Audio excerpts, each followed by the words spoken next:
She hit a stranger in her barn, then saw his face on the news labeled armed and dangerous. The government called James a threat, but his quiet kindness told a different story. Ellison took a risk, exposed the truth, and what followed shook the system. But wait until you see how this storm ended, and why justice finally won.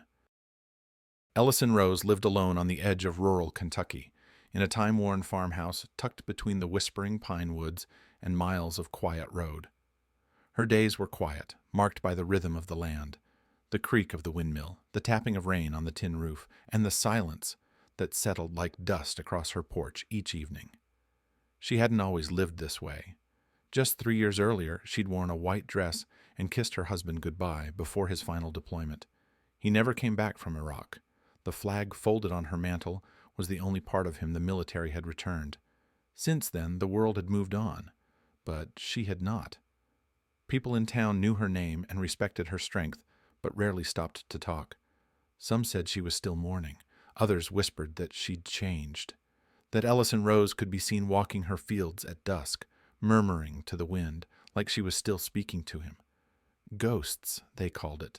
Loss, she called it. That night, a storm rolled in thick and low. The sky looked torn and stretched, like gray canvas pulled too tight. Rain battered the shingles. Thunder rumbled like distant gunfire. Ellison had just finished latching the barn doors when she heard it. A sharp snap from the far side of the house. Not wind, not an animal. Something human. She grabbed her flashlight. The beam cut across the wet ground as she made her way toward the old barn, her boots sinking slightly into the mud. The rain stung her face. Then she saw it. A shape in the hay, curled up and shaking. A young man, soaked to the bone, clothes torn and stained dark. His chest rose and fell in short, panicked bursts. Don't call anyone," he rasped, barely above a whisper. "Please, I can't go to the police." She froze. Every instinct she had screamed to run, to call someone, to protect herself. She didn't know who he was or what he'd done, but something in his voice stopped her. It wasn't just fear. It was something else, like regret or shame, something profoundly human. Without a word, she stepped inside and closed the door behind her. She moved quickly, grabbing a jug of well water, a first aid kit, and one of the thick wool blankets from the storage chest, her late husband's, still holding the faint scent of cedar and dust. She wrapped it around the stranger. "Who are you?" she asked, her voice low but steady. He hesitated. "James," he said. "Just James." He didn't ask to use the phone, didn't ask for money. Just one thing. One more day. The next morning, the sheriff stopped by, said they'd gotten a report about a man spotted near the highway, asked if she'd seen anything strange. "No," she lied. "Nothing unusual." She didn't know why she said it. Maybe because James hadn't looked dangerous. Maybe because he hadn't begged, hadn't played the victim. Or maybe because for the first time in years, something unpredictable had stepped into her still and silent world. And part of her, the part that still wore her wedding band and slept on one side of the bed, knew this story would cost her more than she could imagine. But she didn't turn him in. Not yet. 2 days later, the truth came crashing through the front door. Not with words, but with an image. The local news played a grainy, black-and-white clip pulled from a security camera. A man, unshaven, barefoot, eyes darting, sprinted through a sterile hallway. Behind him, alarms blared and shadows chased. The headline was sharp and cold across the screen. "Armed escape from federal psychiatric facility. Dangerous. Do not approach." They froze the video on a still frame. Ellison leaned closer. There was no mistaking the face. James. The same man who, just this morning, had fixed the barn's cracked roofline with quiet patience. The same man who had carried her stranded ewe from the wire fence without a word. The same man who had set a thermos of coffee on her porch before dawn and disappeared without needing thanks. She clutched the edge of the kitchen sink. Her stomach twisted. He lied to me. Or had he? Ellison stormed out of the house, barely remembering to grab her coat. She shoved open the barn doors and found James sitting in the corner, elbows on knees, staring at nothing. His expression didn't change when she burst in. He didn't plead, didn't try to spin a story. He looked tired. "Why are you here?" she snapped. Her voice cracked mid-sentence. "What did you drag me into?" He finally looked up. There was no malice in his eyes, no rage, just the dull glint of someone who'd run out of fight. "They said I lost my mind," he said, voice rough like gravel, "but I didn't imagine what I saw. They were testing people, real people, inside that place. And when I tried to report it, tried to stop it, they locked me in, called me unstable." He paused, as if expecting her to leave, to shout, to turn him in. "I ran because they wouldn't listen, and now they say I'm the threat." Ellison stood frozen. The walls of the barn, once comforting, now felt too close.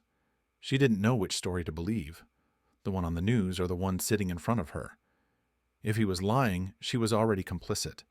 If he was telling the truth, then she was the only one standing between him and the people who wanted him silent. She said nothing, but her silence was its own kind of answer. That night, the rain returned, soft but steady, and then a knock, not at the door, at the window. She stepped to the glass and parted the curtain just enough. A black SUV idled by the tree line. 2 men stepped out. One approached, calm, with a badge in hand, face unreadable. "We're federal agents," he said, voice low but firm. "We believe you're harboring a fugitive. We know he's here. This isn't your fight." He didn't threaten. He didn't push. But everything about him said, "Walk away now, before it's too late." As they disappeared into the dark, Ellison stood in her kitchen for hours, staring at nothing, the faucet dripping behind her like a ticking clock. Something irreversible had begun, and she was already in too deep. By morning, Ellison Rose had made her choice. She didn't sleep the night before. She didn't pace or cry. She simply sat at the kitchen table until dawn broke, like a silent breath through the trees. Then she stood, put on her boots, and opened the barn doors one last time. James was already awake, as if he knew. She didn't say much, just motioned toward the porch. He followed without hesitation. As they stepped out into the morning light, thick with dew and the hush of wind through pine, he paused beside her. "You were the first person who didn't flinch," he said softly. "You didn't look at me like I was broken." His eyes weren't pleading. They held no desperation, just calm, almost peace. There was no struggle, no chase. When the dark SUV pulled into the driveway and the men in black stepped out again, he raised his hands, walked with them. And Ellison, she stood still, as unmoving and rooted as the old oak near her porch, her face unreadable. But inside something ached, not regret, something deeper, something older. This could have been the end, but it wasn't. A week later, a plain envelope arrived in her mailbox. No return address, no message, just a flash drive. She sat at her desk, inserted it into her old laptop, and pressed play. The footage was raw, silent, unedited, and disturbing in its clarity. A hallway inside the federal clinic, not unlike the one shown on the news. People sat restrained in narrow beds. Some shouted, others stared at the floor. The lighting flickered. The camera panned, and there, in the far corner, sat James. Quiet, unmoving, reading a worn Bible. The frame lingered on his face, and even through the screen, Ellison saw it. The same look he had that night in her barn. Not fear, not madness, truth. Without pause, she closed the laptop, picked up her keys, and drove straight to the office of the local newspaper. She handed the flash drive to the city reporter, a man who'd once dismissed her as the quiet widow on the edge of town. "This is real," she said. "You need to show it." He did. The story broke within 24 hours. Then came the storm. Federal investigations, headlines across state lines, arrests, lawsuits, a nationwide call for reform. The clinic's staff faced questioning. Civil rights attorneys descended on the state, and Ellison's name, once whispered in town with pity or suspicion, now stood at the heart of the truth. A month later, she stood in court, not as a defendant, not as a bystander, as a witness, a woman who'd chosen to believe in something no one else did, and who had paid for it with silence, with fear, and finally with courage. She spoke clearly, firmly, without embellishment. The courtroom listened, and when it was over, when the gavel fell and the news vans started to pull away, Ellison walked down the courthouse steps and paused. James stood waiting at the bottom. He was clean-shaven now, a little thinner, his clothes no longer borrowed.